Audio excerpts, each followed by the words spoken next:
Hi, my name's Colleen McGilvery and I've owned Cherry Lane Greenhouse for about 10 years. I've always had a dream of owning a greenhouse. I had a knack to grow things and just loved all parts of it.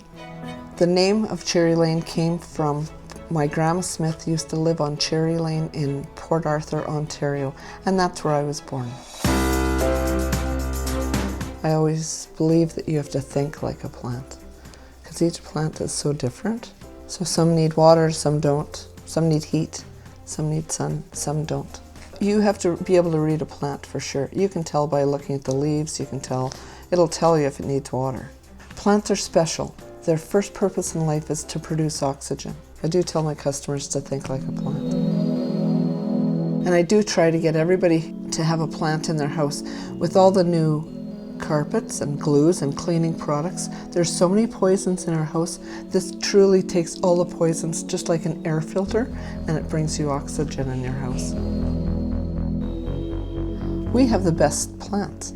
We're also Canadian, and I hire local kids. I think we should support our province and our kids that are looking for part-time student jobs. Well, we have a few antiques. We have old bikes and wagons, and we try to also raise some money for Down syndrome. So we usually have some old pot or treasure that's full of flowers.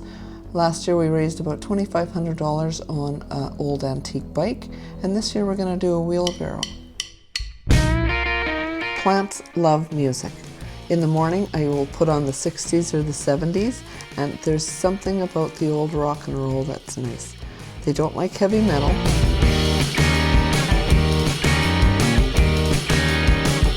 Cherry Lane was built by the love of a few men in my life, my husband and my son. Sweat and labor for sure. We love that greenhouse. You can tell it was built by hand. We didn't buy a greenhouse, we built it with love.